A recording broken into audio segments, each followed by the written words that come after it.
मोर जुक्त दुई द्वितीय वर्षर छात्र छात्री मानक पुणी थे इ टीचिंग ओडिशा चैनल को स्वागत। तो आज आम पढ़ा +2 सेकेंड ईयर लॉजिक। तो पुणी थे मुझे कही रखी कि मु लॉजिक रे गोटे सिंपल नोट बा शॉर्ट नोट तैयार कर जहाँ साहाय्य आप माने से नोट को फॉलो कर निश्चित भाव +2 एग्जाम रे भल प्रदर्शन करें। तो यह हूँ मोर द्वितीय वीडियो। तो पूर्व वीडियो आम पढ़ी कि साधारण कॉन्सेप्ट लॉजिक रे साधारण कॉन्सेप्ट आम कि पढ़ी। तो आम पूर्व वीडियो पढ़ी व्हाट इज प्रपोजिशन, प्रपोजिशन कौन और क्लासिफिकेशन ऑफ प्रपोजिशन, प्रपोजिशन रो क्लासिफिकेशन, प्रपोजिशन रो क्लासिफिकेशन रे बहुत किसी जिनिस रही से आम अल्प किसी पढ़ी। तो आउ जहाँ बाकी रही था आज आम ये वीडियो रे पढ़ा। तो आज आम पढ़ा quality quantity and relation, quality quantity and relation, quality आउ क्वांटिटी एवं रिलेशन अनुसार केते प्रकार प्रपोजिशन रही। तो क्वालिटी अनुसार केते प्रकार प्रपोजिशन रही, क्वांटिटी अनुसार केते प्रकार प्रपोजिशन रही और रिलेशन अनुसार केते प्रकार प्रपोजिशन रही। तो प्रथमे पढ़ा क्वालिटी। अकॉर्डिंग टू क्वालिटी केते प्रकार प्रपोजिशन रही। तो according to quality there are two types of proposition. According to quality quality अनुसार दुई प्रकार प्रपोजिशन रही। तो कौन कौन? प्रथम एफर्मेटिव, एफर्मेटिव प्रपोजिशन, द्वितीय नेगेटिव प्रपोजिशन। क्वालिटी अनुसार दुई प्रकार प्रपोजिशन, प्रथम हूँ एफर्मेटिव प्रपोजिशन, द्वितीय नेगेटिव प्रपोजिशन। तो तापर आम पढ़ा एफर्मेटिव क्या कहुए और नेगेटिव क्या कहुए।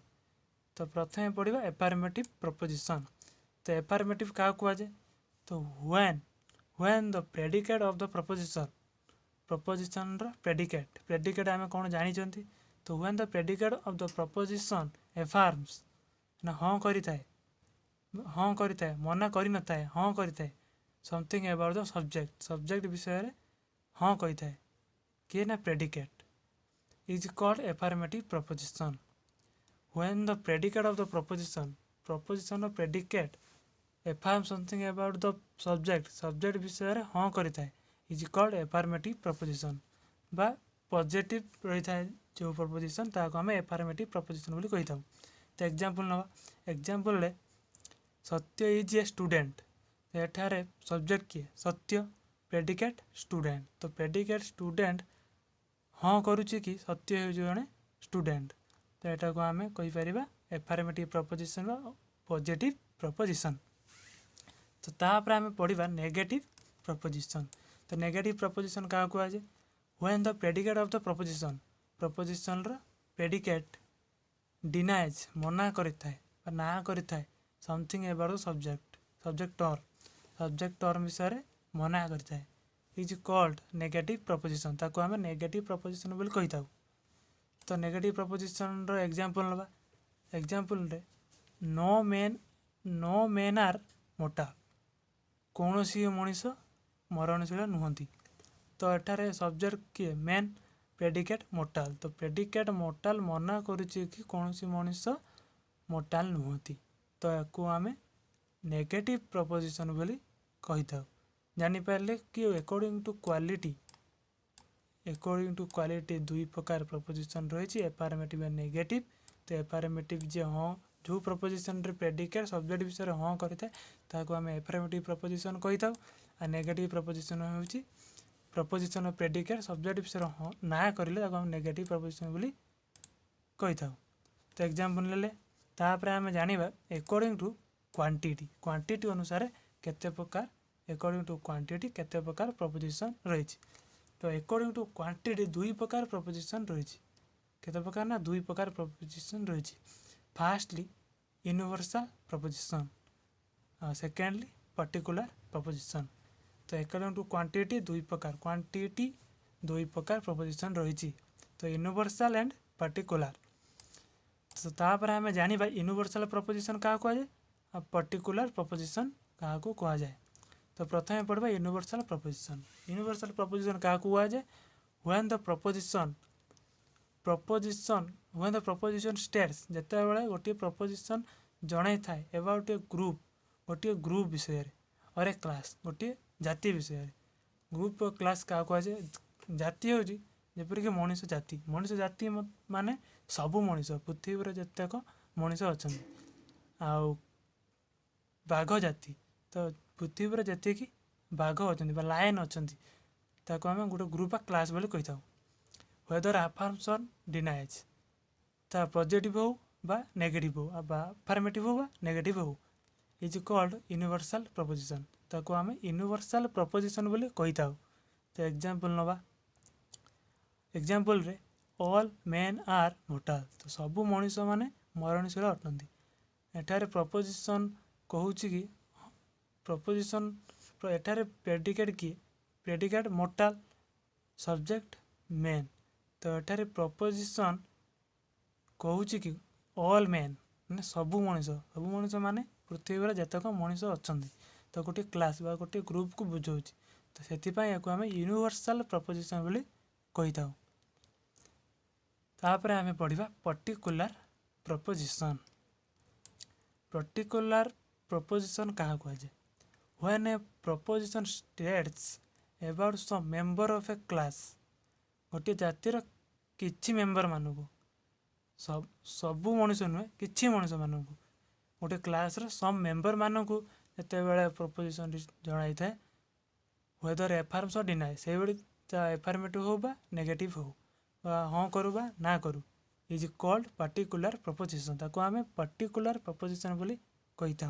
तो एग्जांपल नवा एग्जांपल रे सम स्टूडेंट्स आर इंटेलिजेंट किछि छात्र माने इंटेलिजेंट अटंती तो किछि छात्र माने समस्त छात्र मानक मध्यरु किछि छात्र इंटेलिजेंट अटंती तो किछि छात्र गोटे क्लास रो सम मेंबर हेतिपय को आमे पर्टिकुलर प्रपोजिशन बोली कही था। तो आम जानिले कि क्वांटिटी अनुसार केते प्रकार प्रपोजिशन अकॉर्डिंग टू क्वांटिटी दी प्रकार प्रपोजिशन रहिला तो गोटे है यूनिवर्सल प्रपोजिशन आ गोटे है पर्टिकुलर प्रपोजिशन। तो यूनिवर्सल कौन जानले जहाँ गोटे ग्रुप क्लास को बुझाए ताको आम यूनिवर्सल प्रपोजिशन कही था।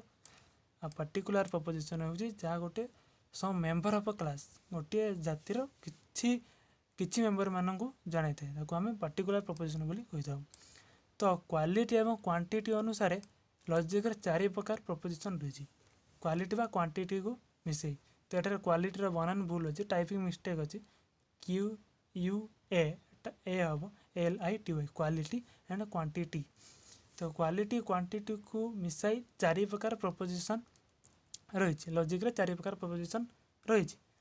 तो क्वालिटी अनुसार दुई प्रकार प्रपोजिशन एफर्मेटिव नेगेटिव क्वांटिटी अनुसार दुई प्रकार प्रपोजिशन यूनिवर्सल पर्टिकुलर तो यूनिवर्सल हाँ बा ना हो पारे पर्टिकुलर हाँ बा ना हो पारे तो यूनिवर्सल हाँ बा यूनिवर्सल एफर्मेटिव हाँ कर पॉजिटिव थाए यूनिवर्सल एफर्मेटिव ताको आम शॉर्ट रे ए बोली ना देता ए बोली ना देता तो यूनिवर्सल एफर्मेटिव और यूनिवर्सल नेगेटिव रही तो यूनिवर्सल नेगेटिव को आम ई बोली शॉर्ट फॉर्म रे कही था। यूनिवर्सल आ पर्टिकुलर भी एफर्म हो पारे बा नेगेटिव हो पारे से पर्टिकुलर एफर्मेटिव को आम आई बोली कही था शॉर्ट फॉर्म रे आ पर्टिकुलर नेगेटिव को ओ बोली कही था। तो यूनिवर्सल एफर्मेटिव तो यूनिवर्सल माने गोटे ग्रुप बा गोटे क्लास को बुझाऊ एफर्मेटिव माने हाँ प्रेडिकेट सब्जेक्ट विषय हाँ करुवा पॉजिटिव सेंस रे थिबो ताको आम यूनिवर्सल एफर्मेटिव ए बोली कही था। यूनिवर्सल ग्रुप क्लास को बुझाऊ नेगेटिव प्रेडिकेट सब्जेक्ट विषय ना करुवा ताको आम यूनिवर्सल नेगेटिव बा ई बोली कही था। तो पर्टिकुलर माने some member of a class बुझाऊ हाँ करुवा एफर्मेटिव होइतिबो प्रेडिकेट सब्जेक्ट विषय हाँ करुवा ताको आम पर्टिकुलर एफर्मेटिव बोली कही था बा शॉर्ट फॉर्म रे आई बोली लिखा जाए था।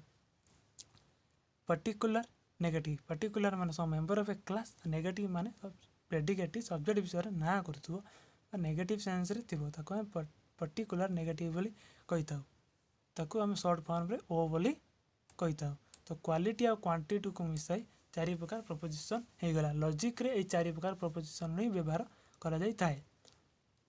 तो यार आम एग्जांपल नहीं बुझा तो ए हूँ यूनिवर्सल एफर्मेटिव आम एग्जांपल नहीं देखा ऑल मेन आर मोर्टाल सबू मनीष मैंने मोर्टाल अटंती मरणशील अटंती। तो एठार आम जानीपारे कि एठार एफर्मेटिव हाँ वाचक अच्छी एफर्मेटिव प्रपोजिशन रही जानीपारे आउ यूनिवर्सल केमी ना ऑल मेन सब मनीष तो यहाँ यूनिवर्सल एफर्मेटिव बोली कही था ए बोली कहुई थाए। तो आम सांकेतिक भाषा लिखिपार कि all S is P S जगार सब्जेक्ट बसब पी जगार प्रेडिकेट बसब ए प्रपोजिशन यही भाव प्रोसेस लिखा ऑल एस इज पी जपर कि ऑल स्टूडेंट आर इंटेलिजेंट से भाव सब बसब। तो द्वितीय एग्जांपल रे ई तो ई हूँ नो मेन आर मोर्टाल तो ई हूँ यूनिवर्सल नेगेटिव तो आम जानीपारे कि नो मेन आर मोर्टाल हूँ नेगेटिव तो यूनिवर्सल किपर ना नो मेन कौन भी मनीष पृथ्वी जितक मनीष अच्छा कौन भी मनीष नुहे समस्त को ही मना कर दे कि से मरणशील नुहति से एटा गोटे ग्रुप बा क्लास को बुझाऊँ। तो नो मेन आर मोर्टाल बा ई यूनिवर्सल नेगेटिव तो आम सांकेतिक भाषा लिखिपर no S is P S subject P predicate तो नो मेन आर मोर्टाल ई जगह आर भी पर जेको भी हो पार। तो तापर आई आई हूँ पर्टिकुलर एफर्मेटिव पर्टिकुलर हो एफर्मेटिव भी हो। तो एग्जांपल सम मेन आर मोर्टाल किछि मनीष मरणशील अटंती तो यहाँ एफर्मेटिव जापर एठार प्रेडिकेट मोर्टाल सब्जेक्ट मेन विषय रे हाँ करुच्ची तो यहाँ एफर्मेटिव तो पर्टिकुलर किपर ना सम मेन सब मनीष मध्य किछि मनीष तो यहाँ हूँ पर्टिकुलर आ एफार्म कर एफर्मेटिव पर्टिकुलर एफर्मेटिव सर्टे आई तो एक सांकेतिक भाषा सम एस इज पी बोली कहुई सम लगे S subject is P is predicate. तो ओ हूँ पर्टिकुलर नेगेटिव ओ तो पर्टिकुलर नेगेटिव एग्जांपल देखा सम मेन आर नॉट मोर्टाल किछि मनीष मरणशील नुहति तो यहाँ आम नेगेटिव बोली जापर नेगेटिव प्रपोजिशन आउ पर्टिकुलर किपर ना सम मेन किछि मनीष सब मनीष मध्य किछि मनीष से पर्टिकुलर गोटे गोटे क्लास रो सम मेंबर मान को कहुए पर्टिकुलर कहुए। तो सम मेन आर नॉट मोर्टाल यहाँ हूँ पर्टिकुलर नेगेटिव बा ओ तो एक सांकेतिक भाषा सम एस इज नॉट पी बोली लिखा जाए एस जगह सब्जेक्ट और पी जगह predicate rum S is not P लिखा जाए। तो जानीपारे तो या पर आम पढ़ा अकॉर्डिंग टू रिलेशन केते प्रकार प्रपोजिशन रही रिलेशन अनुसार केते प्रकार प्रपोजिशन रही। तो रिलेशन अनुसार there are two types of proposition relation अनुसार दुई प्रकार प्रपोजिशन रही।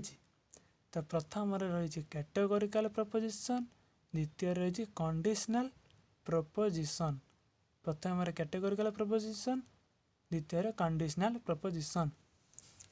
तो कैटेगोरिकल प्रपोजिशन क्या कहुए जानिबा कैटेगोरिकल प्रपोजिशन कहुए when the predicate of a proposition states गोटे प्रपोजिशन प्रेडिकेट जिते बड़े कही थाए समथिंग कैटेगोरिकल सीधा सड़क स्पष्ट भाव में कही थाए एबार तो सब्जेक्ट टर्म जिते बड़े गोटे प्रपोजिशन प्रेडिकेट सब्जेक्ट टर्म विषय सीधा सड़क बा समथिंग कैटेगोरिकल स्पष्ट भाव में किसी कही थाए समथिंग विदाउट एनी कंडीशन बिना कौन शर्त एंड डाउट बिना कौन द्वंद्व इज कॉल्ड कैटेगोरिकल प्रपोजिशन जिते गोटे प्रपोजिशन प्रेडिकेट सब्जेक्ट विषय स्पष्ट भाव में कही थाए बिना कौन शर्त बा कौन द्वंद्व बा डाउट रखी ताको आम कैटेगोरिकल प्रपोजिशन बोली कही थाउ कैटेगोरिकल प्रपोजिशन बोली कही थाउ। तो उदाहरण नहीं देखा एग्जांपल नहीं एग्जांपल रे ऑल मेन आर मोर्टाल सबु मनीष माने मरणशील अटंती तो सबु एठारे प्रेडिकेट किए ना मोर्टाल सब्जेक्ट मेन। तो प्रेडिकेट मोर्टाल बिना सर्तरे बिना कौन डाउट्रे स्पष्ट भाव में सीधा सड़क भाव में कहूँ कि सबू मनीष मैंने मोर्टाल अच्छा सब्जेक्ट विषय कहूँ कि सबू मनीष मैंने निश्चित भाव मोर्टाल अच्छा निश्चित भाव मरणशील अटंती। तो बिना कौन सर्त रही आम कैटेगोरिकल प्रपोजिशन बोली कही था। तो कैटेगोरिकल प्रपोजिशन कौन जानले यहाँ पर हम जानवा कंडीशनल प्रपोजिशन। कंडीशनल प्रपोजिशन क्या कहुए ना when the predicate of the proposition रो प्रेडिकेट स्टेट समथिंग किसी कही थाए अबाउट द सब्जेक्ट टर्म विषय रे अंडर सर्टन कंडीशन किसी शर्त रखी यदि प्रेडिकेटिव सब्जेक्ट टर्म विषय रे किसी कही थाए शर्त रखी इज कॉल्ड कंडीशनल प्रपोजिशन। ताको आमे कंडीशनल प्रपोजिशन बोली कही थाउ। ताको आमे कंडीशनल प्रपोजिशन बोली कही थाउ। तो कि शर्त रखी थिबार याक आमे कंडीशनल प्रपोजिशन बोली कही थाउ। तो कंडीशनल प्रपोजिशन विभिन्न प्रकार रही विभिन्न प्रकार माने there are 3 types of conditional proposition. 3 प्रकार कंडीशनल प्रपोजिशन रही। तो जहाँ शर्त रखी कह जाई थाए। तो 3 प्रकार कौन कौन ना एक रे हाइपोथेटिकल प्रपोजिशन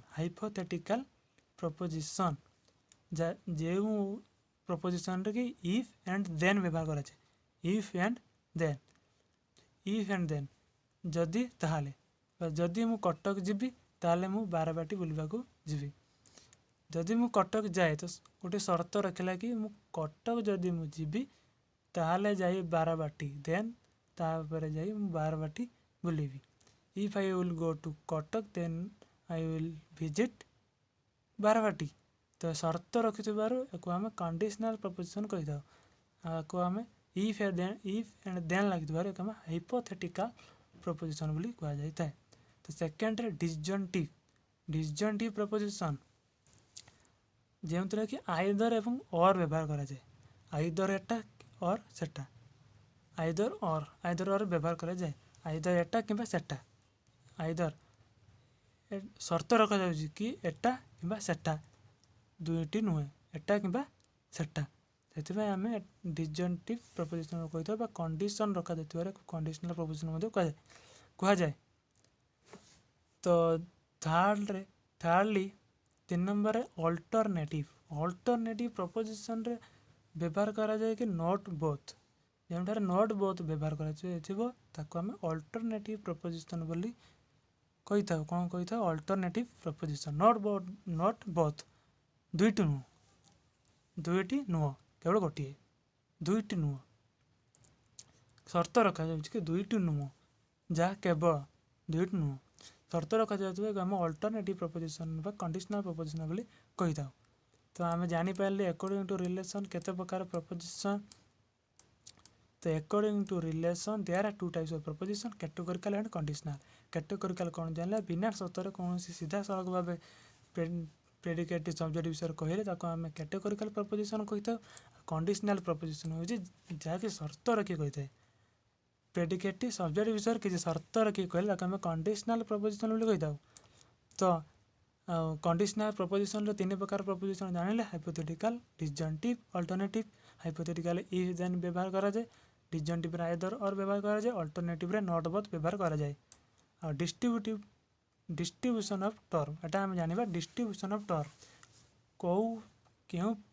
केउ प्रपोजिशन टी केउ टर्म को डिस्ट्रीब्यूट करे। तो डिस्ट्रीब्यूट कहीं करे बा किपरि होइता ता हम परे जानिबा। तो आज हम केवल मन रखिबा कि केउ प्रपोजिशन केउ टर्म को डिस्ट्रीब्यूट करे। तो ए प्रपोजिशन जानिछन्ती कि ए होछि यूनिवर्सल एफर्मेटिव बा ए प्रपोजिशन कहा को डिस्ट्रीब्यूट करे ना सब्जेक्ट टर्म को बा केवल सब्जेक्ट टर्म को ही डिस्ट्रीब्यूट करे केवल सब्जेक्ट टर्म को एक मन रखा हम। तो ई टर्म ई होछि यूनिवर्सल नेगेटिव कहा को डिस्ट्रीब्यूट करे ना both subject and predicate term ए दुईटी को डिस्ट्रीब्यूट करे। एटार केवल सब्जेक्ट और प्रेडिकेट डिस्ट्रीब्यूट होता है। सेतिफाई E universal negative both subject and predicate term को डिस्ट्रीब्यूट करता है। डेस्पुरन भी पढ़िबो शॉर्ट क्वेश्चन भी पढ़ी था। तो आई होछि पर्टिकुलर एफर्मेटिव आई क्या डिस्ट्रीब्यूट करता है ना no subject and predicate term कहार को डिस्ट्रीब्यूट करे ना प्रेडिकेट को डिस्ट्रीब्यूट करे ना कि सब्जेक्ट को भी डिस्ट्रीब्यूट करे ना। तो लास्ट रहा ओ हूँ पर्टिकुलर नेगेटिव बा ओ क्या को डिस्ट्रीब्यूट करे ना ओनली प्रेडिकेट केवल प्रेडिकेट को ही डिस्ट्रीब्यूट करता है। तो ए प्रपोजिशन सब्जेक्ट टर्म को डिस्ट्रीब्यूट करता है। E proposition both subject and predicate term को डिस्ट्रीब्यूट करता है। I proposition no subject no predicate क्या कौन सी टर्म को डिस्ट्रीब्यूट करे ना। तो ओ प्रपोजिशन ओनली प्रेडिकेट को प्रपोजिशन ओनली प्रेडिकेट को डिस्ट्रीब्यूट करता है। तो ये सरला जनरल कॉन्सेप्ट। तो यार पर वीडियो आम आरंभ करवा विषय वस्तुर प्रथम अध्याय इनफरेन्स। तो आज जनरल कॉन्सेप्ट सरला नेक्स्ट वीडियो रे आम पढ़ा विषय वस्तु मध्य को प्रवेश करवा प्रथम अध्याय इनफरेन्स। तो ये वीडियो देखा समय नोट टी लिखि ने नोट लिखि प्रैक्टिस करूँ निश्चित भाव एग्जाम रे भल प्रदर्शन करें। तो एतिक सरला goodbye and take care.